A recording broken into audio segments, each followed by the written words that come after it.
तेरा वचन मेरे शुद्ध रहने का आधार है, मेरे पवित्र रहने का आधार है। मेरे परमेश्वर ये वचन मेरी जिंदगी को बदलने के लिए आया है। उठाओ अपनी बाइबल को, अगले 5 मिनट प्रार्थना में जाओ सब जन। मुझे मत देखो, आप मुझे देखने के लिए नहीं आए, आप परमेश्वर को देखने के लिए आए हो। जो नए लोग आए उन्हें बाइबल दे दो, अपनी बाइबल उठाओ और प्रार्थना करो कि परमेश्वर इस वचन से आज मुझसे बात करना। आज मैं तेरे भवन में तुझसे बात करने के लिए आया हूँ। सब जन जो आप बात करना चाहते हो परमेश्वर में, अपने पड़ोसी के लिए प्रार्थना करो, अपने लिए प्रेयर करो।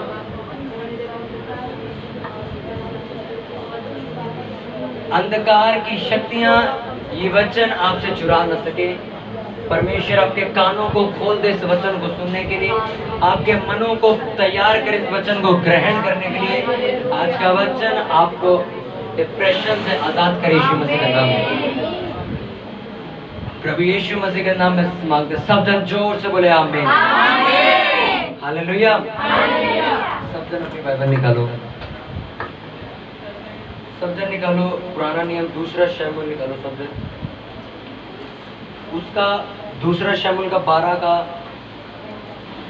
मैं 15 से नीचे से पढ़ूंगा। दाऊद के पुत्र की मृत्यु से। जिनके पास नया नियम है, छोटी बाइबल है, उनके साथ बड़ी वाली शेयर करो सब जन फटाफट।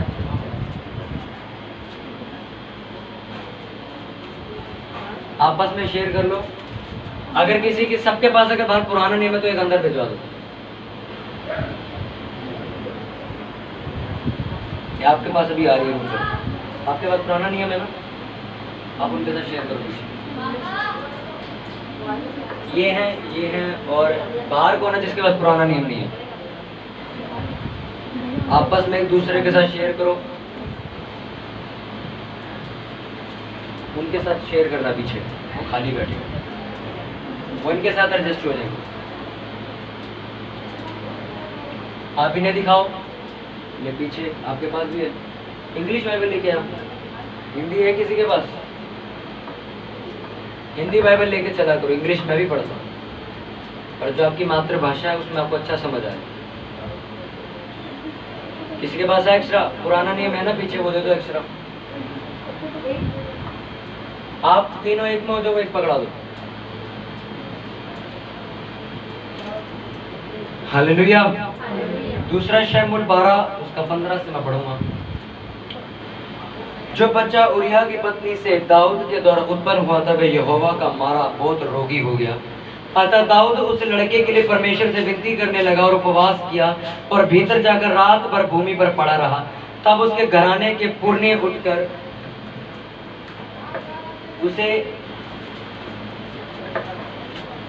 उसे भूमि पर से उठाने के लिए उसके पास गए, परंतु उसने ना चाहा और उनके संग रोटी ना खाई।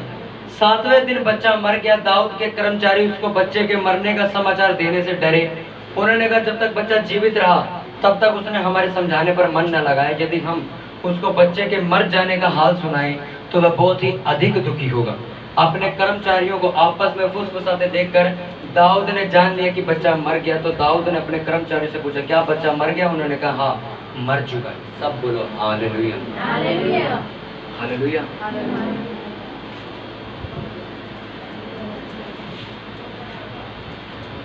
बाइबल के अंदर लिखा, सब जन छोड़ दो, मैं जब बोलूंगा तब एक साथ पढ़ेंगे हम सब। बाइबल के अंदर लिखा कि जब तक उसका बेटा मर नहीं गया वो क्या कर रहा था? वो प्रार्थना कर रहा था, उपवास कर रहा था और रो रहा था। 17 को हम फिर से पढ़ेंगे, एक साथ पढ़ेंगे सब जन जोर से। 17 से। तब उसके घराने के पुरने उठकर उसे भूमि पर से उठाने के लिए उसके पास गए, परंतु उसने ना चाहा और उनके संग रोटी ना खाई। 7वें दिन बच्चा मर गया। दाऊद के कर्मचारी उसको बच्चे के मरने का समाचार देने, सब जन जोर से पढ़ो मेरे साथ, समाचार देने से डरे। उन्होंने कहा जब तक बच्चा जीवित रहा तब तक उसने हमारे समझाने पर मन न लगाया। यदि हम उसको बच्चे के मर जाने का हाल सुनाए तो अधिक दुखी होगा। सब बोलो आमीन, हालेलुया। इसका मतलब समझ रहे हो? अपने पड़ोसी को बोलो कुछ दुख ऐसा होता है जो परमेश्वर तुझे देता है। कुछ दुख ऐसा होता है जो तुम खुद मोल लेते हो। हालेलुया। बाइबल में जब दाऊद भेड़ बकरी चराता था तो वो इतना दुखी नहीं था जितना दुखी वो तब था कि उसका बेटा मरने वाला था। हालेलुया। जब वो भेड़ बकरियों को चराता था तब वो इतना दुखी नहीं था। उससे ज्यादा दुखी वो तब था जब उसका बेटा क्या था, मरने वाला था। और बाइबल बताती है बेटा कौन सा बेटा था उसका, जो व्यभिचार से पैदा हुआ, जो ने पाप करके पैदा किया था। ये वो दुख था दाऊद की जिंदगी में जो इसने क्या किया था, खुद मोल लिया, ये डाला नहीं गया।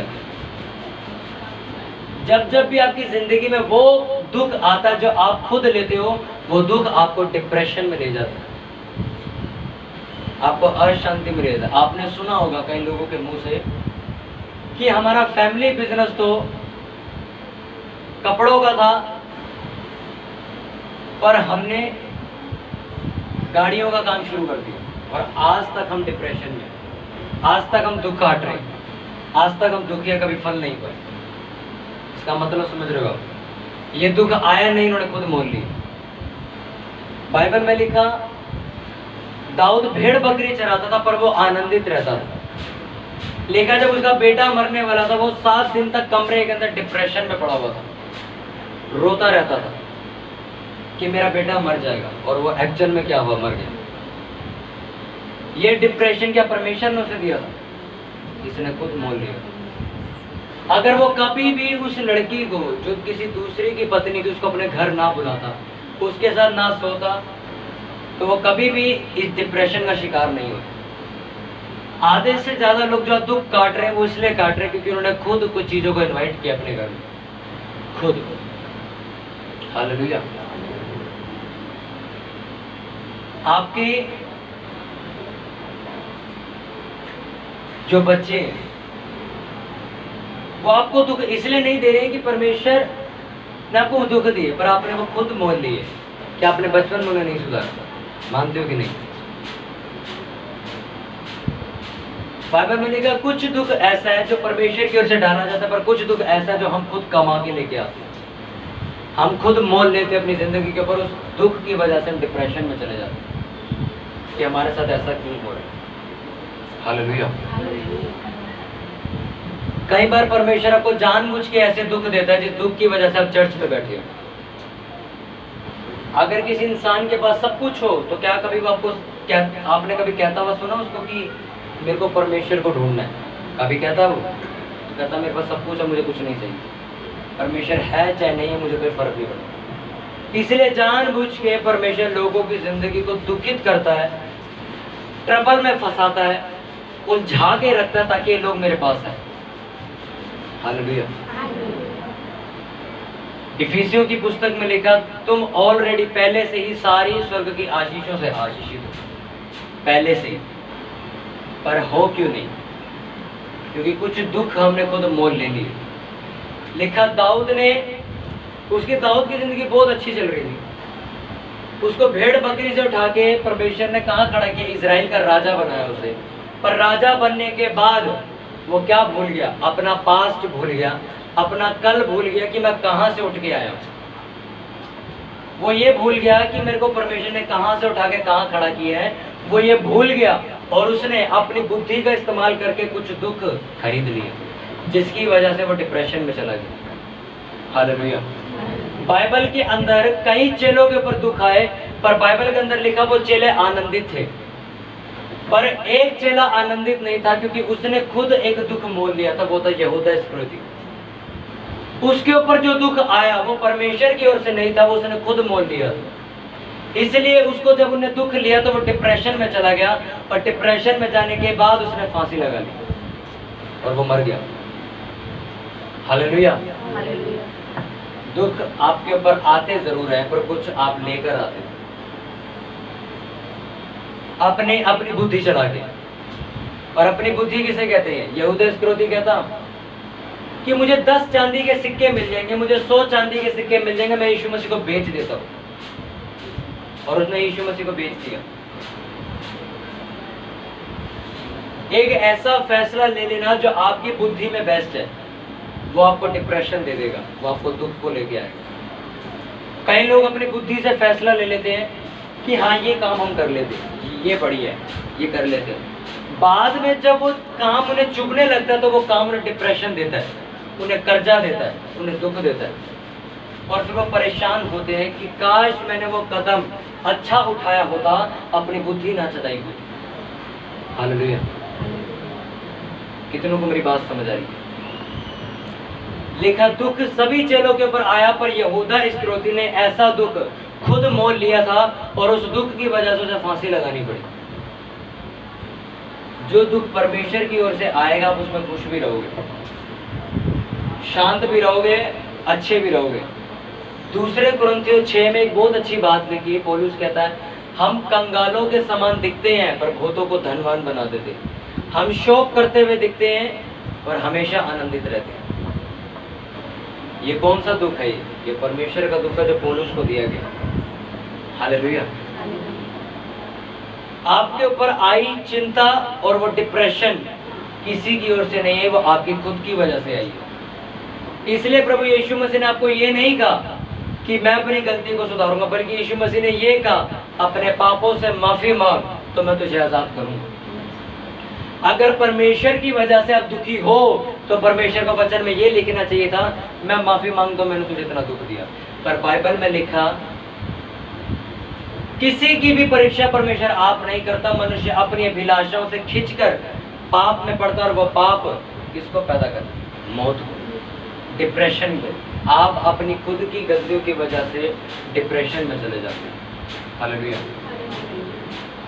चर्च ना आना, प्रार्थना ना करना, प्रभु यीशु मसीह को ना मानना, वो लोग डिप्रेशन में आते। हालेलुया। वो लोग आज भी डिप्रेशन में। कुछ लोग चर्च नहीं आते और बिजनेस खोलते हैं और ये कहते हैं अब परमेश्वर हमारे कामों को सफल करेगा। 4 दिन बाद खबर आती बिजनेस फिर बंद हो गई। परमेश्वर आपके साथ नहीं तो आपके सारे काम फेल है। आप लाख रुपया लगाओगे, आप कर्जे में फिर डूब जाओगे अगर परमेश्वर आपके साथ नहीं, क्योंकि आपने कभी भी अपनी माफी नहीं मांगी, इसलिए परमेश्वर ने कभी आपको आजाद नहीं किया। हालेलुया। अपने पड़ोसी को कुछ दुख ऐसा होता है जो परमेश्वर की ओर से तेरी जिंदगी में डाला जाता है ताकि तू परफेक्ट बने, ताकि तू सिद्ध बने।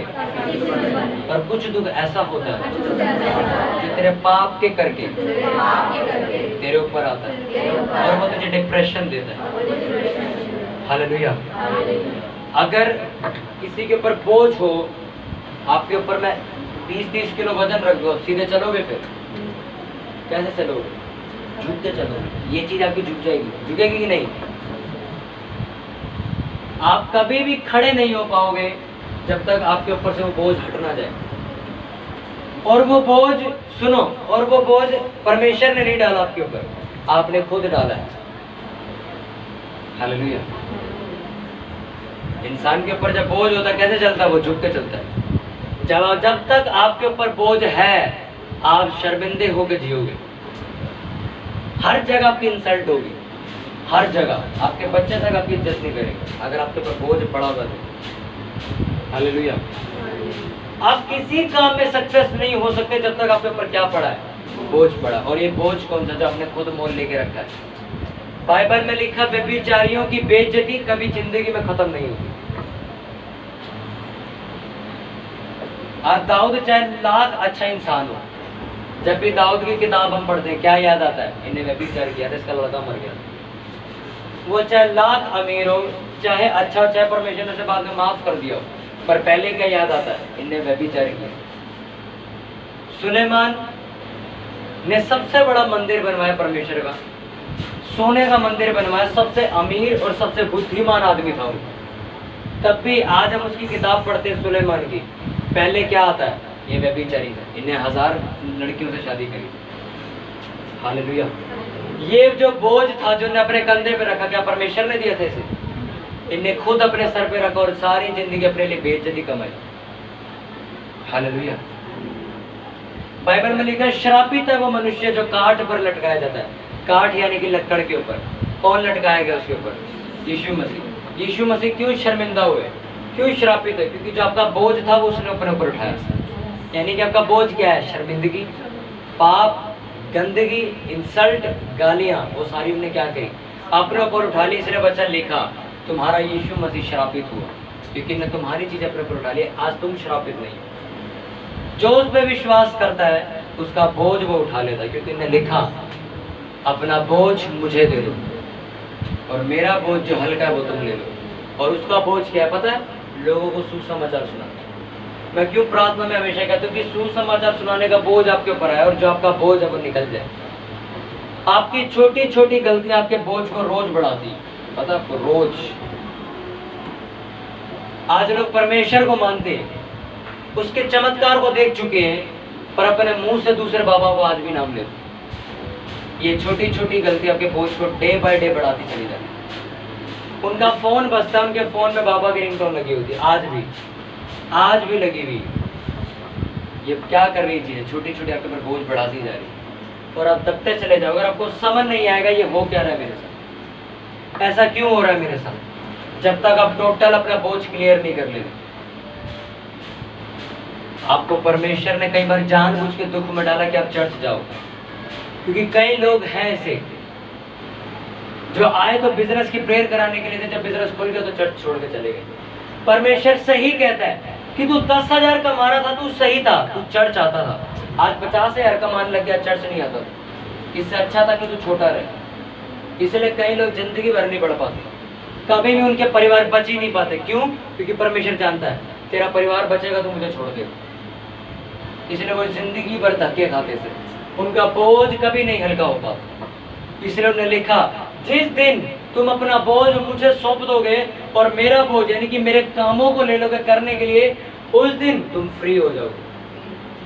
आज ये लास्ट सरमन है इस दुख का, जो पिछले 4 संडे से चलता रहा है कि दुख तो है पर वो जाएंगे कैसे। आज मैं आपको सोल्यूशन देता हूँ। अपने पड़ोसी को अपना बोझ प्रभु यीशु मसीह को दे दे और उसका बोझ तू उठा ले, क्योंकि उसका बोझ हल्का है। आमीन, हालेलुया। कितनों को बात समझ आ रही? बाइबल में यीशु मसीह के चेले एग्जाम्पल देते हैं एलिया का, कहते वो भी हमारे समान क्या था? दुख सुख भोगी मनुष्य था। यानी कि उसे भी दुख थे, उसे भी टेंशन थी, पर अगर उसकी पहला राजा और दूसरा राजा पढ़ो तो कहीं भी नहीं लिखा कि एलिया का ही रो रहा था, कहीं भी नहीं लिखा। पर सबको पता था ये इंसान दुखी इंसान है, पर बाइबल के अंदर कहीं भी नहीं लिखा कि उन्हें अपना दुख किसी के साथ बांटा हो। मैं आपको सच कह रहा हूँ, अपना बोझ किसको दे दो? अपना दुख सिर्फ यीशु मसीह के साथ बांटो। मैं आपको हमेशा कहता हूँ आपकी ज़िंदगी में 100% लोग हैं जिनमें से 90% लोगों को आपकी प्रॉब्लम से एक पैसे का फर्क नहीं पड़ता। आप मरो चाहे जियो, उन्हें कोई फर्क नहीं पड़ता। बाकी के बचे 10% लोगों को खुशी है कि आप दुखी हो। किसको बताते हो आप जाकर? रिश्तेदारों को? उन्हें कोई फर्क नहीं पड़ता आपकी प्रॉब्लम, क्योंकि जो आपको ठीक कर नहीं सकता उसे आपसे कोई मतलब नहीं। अगर मैं डॉक्टर नहीं हूँ और आपको कैंसर है तो मेरा कोई मतलब है आपसे? आप चाहे मर भी जाओ, मैं कहूँगा मैं क्या कर सकता हूँ? कुछ नहीं कर सकता। और आप इंसानों को ये सोचते हो कि ये मेरे भाई है। जिन 4 कंधों का सहारा लेके आप ये कहते हो ये 4 दोस्त मेरे साथ हैं, यही 4 कंधे आपको शमशान छोड़ के आएंगे और आपको जलाने के बाद, आपको गाड़ने के बाद हाथ भी धो के आएंगे। किन 4 कंधों का सहारा लेते हो? बाइबल में लिखा तुम उस कंधे का सहारा लेते हो जो कभी मरा नहीं, यीशु मसीह का। तैयार हो उसको अपना बोझ देने के लिए? आज के बाद लोगों के सामने तो नहीं रोओगे, अपने हाथों को उठाओ सब जगह, बोलो परमेश्वर मेरा दुख आज मैं तुझे देता हूँ। बाइबल में लिखा अपनी चिंताओं को प्रार्थना में बदल दो मेरे परमेश्वर। बाइबल में लिखा चिंता करना पाप है, बोलो परमेश्वर। बाइबल में लिखा तुम क्या खाओगे, तुम क्या पियोगे ये परमेश्वर पर छोड़ दो।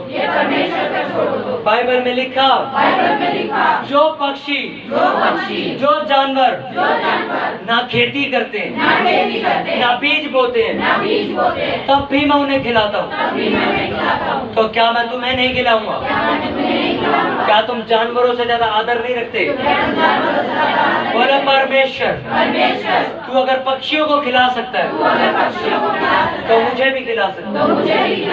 अगर तू पक्षियों को आनंद दे सकता है तो मुझे भी दे सकता है।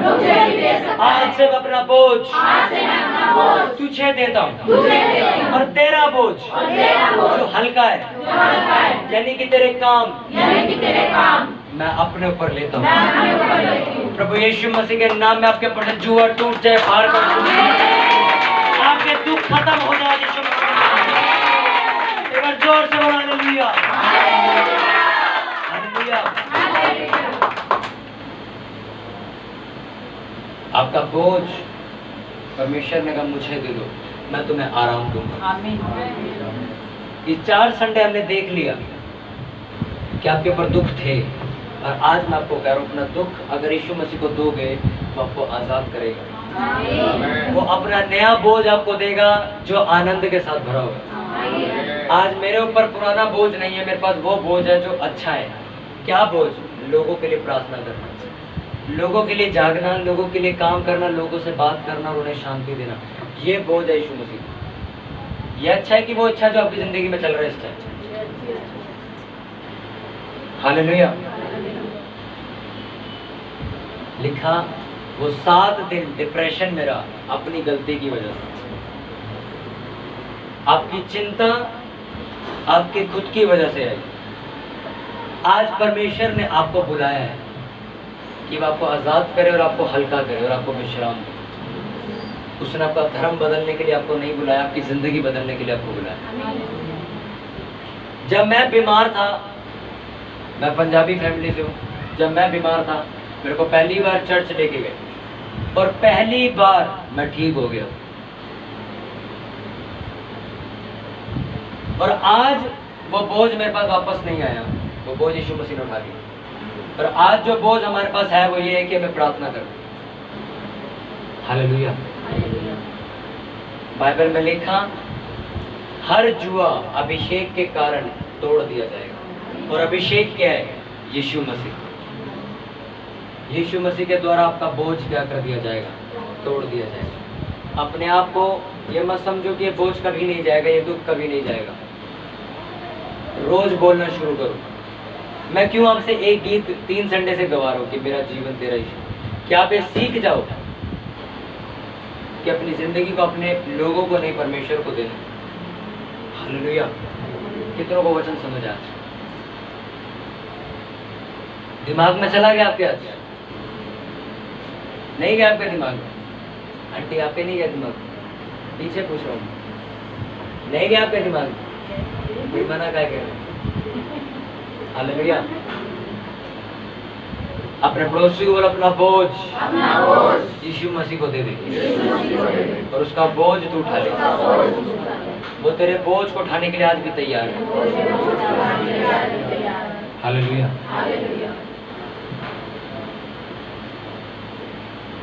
परमेश्वर, मैं जो आज आपको वचन बोलना चाह रहा हूं, मत्ती के अंदर 27वें अध्याय में लिखा कि यहूदा इस्करियोती को पश्चाताप हुआ कि उसने क्या किया कि उसने यीशु मसीह को 100 चांदी के सिक्कों में बेच दिया और डिप्रेशन में आके उन्हें फांसी लगा ली। हालेलुया। ये दुख परमेश्वर ने नहीं दिया, ये उन्हें खुद मोल लिया। आप दुख कब मोल लेते हो मैं आपको बताता हूँ। जब आप गलत फैसला लेते हो, जल्दबाजी में फैसला लेते हो, आप तब दुख मोल लेते हो। एक सिस्टर की गवाही में सुन रहा था तो बड़ी हैरानी की बात थी कि वो परमेश्वर को बहुत कुछ देती थी। उसके भवन में एवरी संडे होती थी और प्रार्थना करती थी। एक संडे उसके बच्चों ने उससे जिद करी कि चलो आज कहीं चलते घूमने के लिए। और वो मान भी गए, उन्होंने परमेश्वर के भवन को संडे छोड़ दिया और घूमने चले गए। आपको पता है 4 साल पुरानी बीमारी जो से जा चुकी थी छोड़ के, वो एक संडे बाद वापस आ गई। 4 साल पहले उन्हें हीलिंग मिली थी और वही बीमारी वो वापस आ गई सिर्फ एक संडे की गलती करके। आप ये मत सोचो यार संडे चर्च नहीं करते परमेश्वर के इतना गुस्से वाला हमें बर्बाद कर देगा। नो, वो आपको बर्बाद नहीं करेगा, वो आपको मजबूर करेगा कि आप ये ना सोचो कि मेरे पास सब कुछ है। आप हमेशा उस पर डिपेंड रहो। वो ऐसा बना के रखता है आपको हर टाइम, हर समय। आज मैं घरों में प्रेयर अभी जल्दी क्यों नहीं करने जा रहा, क्योंकि मैं आपको सिखाना चाहता हूँ कि परमेश्वर की कदर क्या है। क्योंकि मैं कई लोगों के घर गया, उनके घर प्रार्थना हुई, उनके घर वाले ठीक हुए, उन्होंने परमेश्वर के पीछे चर्च आना छोड़ दिया। आज ये नहीं कह सकते आप कि परमेश्वर ने उनसे बदला निकाला है, नहीं। ये इंसान जाति ऐसी है, अगर इसको सब कुछ दे दिया जाए ये कभी चर्च नहीं आएगी, ये कभी घुटने नहीं टेकेगी। मैं सच बता रहा हूँ, आप अपने आप को जानते हो। आपको सब कुछ दे दिया जाए, करोगे प्रेयर कभी रात को उठ के? कभी नहीं करोगे। आप सो गए, अरे बहुत पैसा मेरे को, सो जाओ, कभी नहीं करोगे। इसलिए परमेश्वर आपको 50% देता है। तू काम करता रहे, तू प्रार्थना करनी बंद ना करे। हालेलुया। आपको समझ आ रहा है? ये दुख होते हैं जो आपकी जिंदगी में डाले जाते हैं जानबूझकर, कि ताकि आप ये ना कहो कि मेरे पास सब कुछ है, आप परमेश्वर के ऊपर डिपेंड हो जाओ। और कुछ दुख ऐसे हैं जो आप खुद खरीद के लाते हो अपने घर के अंदर, और जब वो दुख आपको डिप्रेशन देना शुरू करता है, फिर आप फांसी लगाते, फिर आप आत्महत्या करते। हालेलुया। परमेश्वर ने कहा अगर आप नशा करते हो अपना बोझ मुझे दे दो, अगर आप बेईमानी करते हो अपनी बेईमानी की कमाई मुझे दे दो, अगर आप चोरी करते हो तो वो चोरी का काम मेरे ऊपर दे दो, अगर तुम व्यभिचारी हो तो वो अपना अशुद्धता का भार मेरे ऊपर दे दो। मैं तुम्हें पवित्रता का हल्का बोझ दे दूंगा, मैं तुम्हें ईमानदारी का हल्का बोझ दे दूंगा, मैं तुम्हें सब कुछ दूंगा, हल्का करके दूंगा। हालेलुया। अपने आप को जानबूझकर दुख में मत डालो, जानबूझकर गलतियां मत करो कि परमेश्वर आपको मजबूर करे कि आप घुटना टेको। और जब परमेश्वर मजबूर करता तो बहुत बुरा हाल होता है। आज परमेश्वर ने दुनिया को मजबूर किया घुटना टेकने पे, कितना बुरा हाल कर दिया उन्होंने। हाँ, एक सिर्फ वायरस छुआ मर गया दूजा, ऐसी हालत कर दी परमेश्वर ने। कैसे घुटने नहीं टेकोगे तुम? लिखा हर घुटना मेरे आगे टिकेगा, हर जबान बोलेगी कि यीशु मसीह प्रभु है। लोगों को मैंने देखा है अपने घरों में अपना 4-4 हजार रुपए की मशीनें खरीद के ला रहे, क्या चेक करने के लिए? कोरोना चेक करने के लिए। और ये वही लोग थे जो गरीबों की मदद नहीं करते थे। आज 4-4 हजार रुपए की मशीनें लगाई घरों में। हाँ, समझ आ रहा आपको? एक गरीब आया मांगने के लिए तो उसे दिया नहीं, आज 2-2 हजार रुपए के परमेश्वर ने सैनिटाइजर पिला रहा, पियो। कितनों को समझ आ रहा है? परमेश्वर जब आता है आपको मजबूर करने, तो प्रार्थना करो कि वो आपको ना करे, वो बहुत बुरा हाल कर देता है। मैंने लोगों को देखा है घमंड में जीते हुए, कहते हैं हम नहीं मानेंगे यीशु मसीह को। इतने बुरी हालत हुई उनकी और आ गए, हमें माफ कर दो। क्या फायदा हुआ तुम्हारा? तुम्हें परमेश्वर आवाज मार के बुला रहा था तो नहीं आए, डंडा खींच के मारा वापस आ गए। इंडिया में यही हुआ ना, मुंह से बोला मोदी जी ने घर बैठे, नहीं मैं डंडा पड़ा घर बैठ गया। ये इंसान जाती ऐसी, ये मार खाए बगैर नहीं मानती। हमारे घर में क्या था, हम लोग चर्च नहीं जाते थे, हमारी सिर्फ बड़ी बहन जाती थी। हम घमंड में हम क्यों जाएं, हम क्यों जाएं? इतनी बुरी हालत होगी हमारे घर की, अपना चले गए तो उठ के चलो चर्च चले। क्या फायदा हुआ? कुछ हुआ? जाना भाई बड़ा। बॉयफ्रेंड ने मना कर दिया चर्च जाने से, मैं उसे धोखा नहीं दे सकती, उन्होंने कहा मेरे से शादी करेगा, ठीक है जाओ करके आ।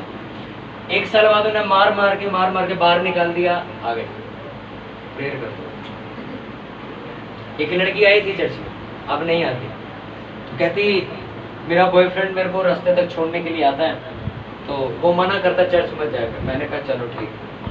मैंने कहा मैं आपको एक चैलेंज देता हूँ, जाओ, अगर वो सही में आपको पसंद करता है उसको बोलो जाके इन 39 कोड़े आपके लिए खाए, सड़क पे आपके लिए अपने मुंह पे थुकवाए, थप्पड़ भी खाए और कीले ठुकवाए हाथों में। जाओ। मैं कहता हूँ मैं यीशु मसीह का प्रचार बंद कर दूँ। कहती ठीक है। हमने बोला, वो हंसने लगे, कहते तू पागल है, मैं क्यों करूँगा भाई, मैं क्यों करूँगा, तेरे को आना है नहीं आना, जाए से। चला गया वो छोड़ के, आ गई वापस। मैं कहा स्वाद आ गया, कैसी लगी दाल मखनी। कुछ लोग एग्जाम्पल दो ना, उन्हें नहीं समझते, प्रैक्टिकल समझते। प्रैक्टिकल समझाओ उन्हें। आप ये सोचते हो कि आपका हस्बैंड आपसे बहुत प्यार करता है, जाओ जहाँ पूछ गया उससे। लोग पता नहीं देते हैं। सुनो, बाइबल में लिखा तेरे को दूध पिलाने वाले तेरी माँ भी तुझे त्याग देगी। पर अगर आज दूसरे व्यक्ति को बोलना जो इमोशनल है, नहीं नहीं नहीं नहीं, नहीं माँ से बड़ा बरमान नहीं होता, तो परमेश्वर ने क्यों लिखा भी? वो इमोशनल लोग हैं, उन्हें कभी समझ नहीं आएगी ये बात। वो कहना क्या चाहता है कि इंसान सबसे ज्यादा विश्वास संसार के अंदर सिर्फ एक ही चीज के ऊपर करता है, वो भी अपने माता पिता के ऊपर। इससे बड़ा वो किसी पे विश्वास नहीं कर सकता, चाहे दोस्त हो, चाचा ताए, कोई भी। माँ बाप से बड़ा नहीं। उसका भी नाम ले दिया परमेश्वर ने आखिर में, तेरी माँ भी तुझे छोड़ेगी। और बोल, और बोल तू क्या चाहिए तेरे को? जो मम्मी पापा के पीछे लग के परमेश्वर को छोड़ देते, उनके माँ बाप भी उन्हें छोड़ देते। एक आदमी की मैं गवाही सुन रहा, वो कहता मैं चर्च नहीं आ सकता क्योंकि मेरे घर वालों ने मेरे को साफ कह दिया है, अगर तू चर्च जाएगा हम तेरे को कोई जायदाद नहीं देंगे, तेरी शादी नहीं कराएंगे, तेरे को दुकान नहीं देंगे, ये नहीं देंगे। उनने चर्च आना छोड़ दिया। नहीं यार, जायदाद भी तो चाहिए ना। उसके माँ बाप ने 2 साल बाद उसे धक्के मारा, दूसरे वाले लड़के को जायदाद नाम कर दी, दुकान भी उसके नाम कर दी, उस लड़के को बाहर निकाल दिया, आज वो किराए पे रह रहा है। परमेश्वर को छोड़ दिया था किसके पीछे? माँ बाप के पीछे, जायदाद के पीछे। उन्होंने भी लात मार के भगा दिया। लिखा जो कुछ तू मेरे लिए खोएगा वो 100 गुना पाएगा। ये वचन है। आपने अपना घर छोड़ा परमेश्वर के लिए, आप घर पाओगे यीशु मसीह के नाम। आपने अपना बिजनेस छोड़ दिया परमेश्वर के लिए कि ये मैं बेईमानी का काम नहीं कर सकता, मैं छोड़ दूंगा, आप उसे डबल पाओगे परमेश्वर। आपने नशा छोड़ दिया परमेश्वर के लिए, आप सबसे अच्छी जिंदगी भी पाओगे। देखा जो कुछ तू मेरे लिए छोड़ देगा वो 100 गुना करके मैं तुझे वापस दूंगा। पर जिस चीज के लिए तूने मुझे छोड़ दिया वो 100 गुना करके तुझे और धोखा देगी। हम चर्च नहीं आएंगे, क्यों? आज कंपनी के मालिक ने बोला तेरे को 200 रुपये इंसेंटिव दूंगा संडे को आयु काम करने, और आप संडे छोड़ के काम करने चले जाते हैं। कितनी छोटी सोच है लोगों की।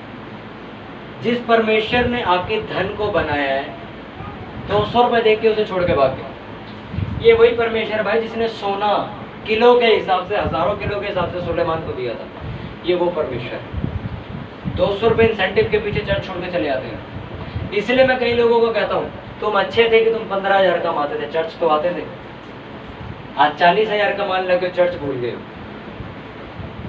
15,000 कमाते थे तो दशवांश भी देते थे। 40,000 को थोड़ा दूंगा, मैं नहीं जा रहा चर्च।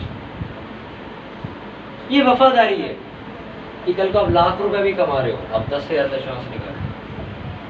हालेलुया। आज आपको समझ आ गया होगा कि आपके दुख आते कहां से? आपकी खुद की इच्छा से लिए गए फैसलों से। अपनी इच्छा से फैसले मत लो, आपके ऊपर कभी दुख नहीं पड़ेगा। जल्दबाजी में कभी फैसले मत लो, ये कर लूं, वो कर लूं, ऐसा कर लूं, यहां चला जाऊं। इस चर्च के अंदर 5 मिनट में छोड़ो 2 मिनट में लोग ठीक होके गए। कुछ लोगों को हफ्ते हफ्ते महीनों हो गए ठीक नहीं हुए।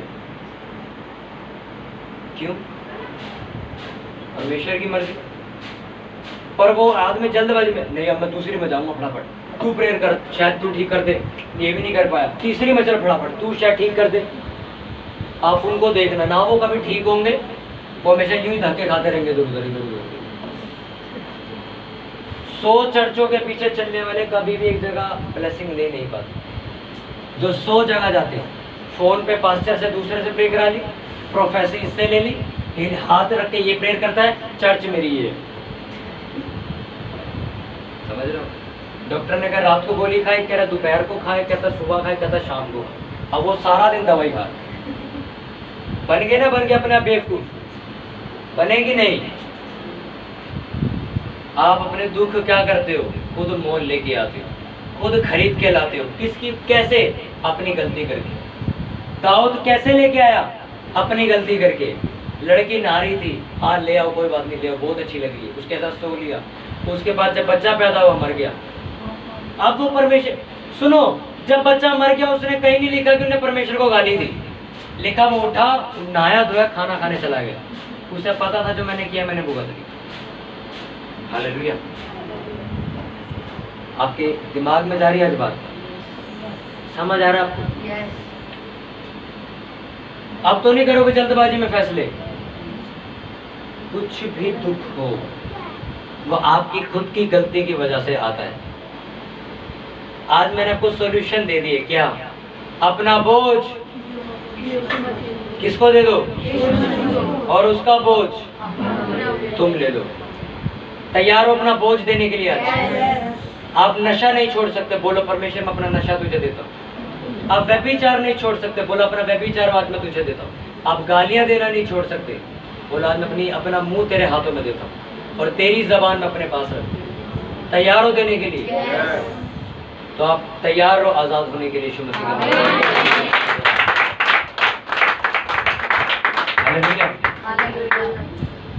कुछ ऐसे बोझ लो अपने ऊपर जो परमेश्वर के हैं, क्योंकि मैं आपको बता चुका हूं जिम्मेवारियां दी नहीं जाती, ली जाती। कुछ मैं प्रेयर कर रहा था अन्य भाषाओं में और एक सिस्टर मुझे मिली बाहर। उनके पापा का एक्सीडेंट हो गया था, कल मिले मुझे, हम बाहर गए। उनके फादर का एक्सीडेंट हो गया था, उनके घर में कोई कमाने वाला नहीं है। लॉकडाउन में किसी ने उनकी मदद नहीं करी और कहते हम किराए के घर में रहते और माली मकान हमारे पीछे पड़ा हुआ, हमारी बेइज्जती करता गली में। और उनकी लड़की पढ़ी लिखी थी और वो दोनों एक चद्दर बिछा के सड़क पे बैठे हुए थे, 2-4 रबड़ लगा के। 20-30 रुपए के सामान होगा वो। तुम हम गए, मैंने कहा आंटी बेच रहे हो आप? कहते 5 रुपए का। मैं कैसे कमाओगे क्या? कहते रोटी खाने के 30 रुपए तो आएंगे। और मेरे मन में आया कि इस टाइम इन्हें मदद की जरूरत है। मैंने अपनी बहन को कहा इनकी दुकान पे जितना सामान है सारा खरीद ले, हम बांट देंगे बाद में, पर इसको खरीद ले। हमने सारा उनका सामान खरीद लिया। बाद में उन्होंने मेरे को आशीष दी और उन्होंने पता क्या कहा? परमेश्वर तुम्हें आशीषित करे। और मैं शौक, मैं कब परमेश्वर, मैं कब चर्च जाते हो? कहते हम चर्च जाते हैं। मैंने कहा कहाँ जाते हो चर्च? कहते कोई जगजीवन राम में चर्च है वहाँ जाते हैं, एक सिस्टर है वहाँ पे। और वो बात मुझे ज्यादा चुभ गई कि ये चर्च जाते हैं। और आप सोचोगे चर्च जाते चुभी क्यों? पता क्यों चुभी? कहते हैं महीनों से चर्च जाते हैं, किसी ने हमारी मदद, यानी कि किसी क्रिश्चियन बंदे ने इनकी मदद नहीं करी, किसी चर्च ने इनकी मदद नहीं करी और चर्च जाते थे लोग। आज लोग जूम पर मीटिंग करते हैं। जूम देखा ना आपने? 500-10 लोग से उसमें वचन सुनते हैं। अरे ऑनलाइन सेवकाई करोगे, सड़क पर जाओ सेवकाई करने के लिए। ऑनलाइन सेवकाई कैसे कर लोगे तुम? फोन पे प्रेयर करा के ठीक हो जाओगे तुम? फोन पे चर्च चला लोगे? बाइबल में लिखा दुख उठा और सुसमाचार प्रचार की सेवा कर। सेवा करने का मतलब सड़क पर उतर, बाहर जा। आज लोगों को मौका मिल गया, नेट चालू करते हैं, नेट पे स्टार्ट हो जाते हैं। अरे नेट पे सेवकाई करोगे क्या? और मैंने उन सिस्टर को पैसे एक्स्ट्रा दिए। मैंने कहा आप चर्च में आना, आपके घर का जितना राशन होगा हम देंगे। अगर आप चर्च चला रहे हो तो आपका ये रिस्पॉन्सिबिलिटी है कि आप दूसरों की मदद करो। चर्च सिर्फ इसलिए नहीं होती कि आप पैसा दिया जो ये जेब में जाए किसी, नहीं, दूसरों की मदद कीजिए। अब मैं नहीं जानता वो दुख उनके ऊपर कैसे आया, पर मैं इतना जानता हूँ अब अगर वो यीशु मसीह को अपना बोझ देंगे तो वो आजाद होंगे।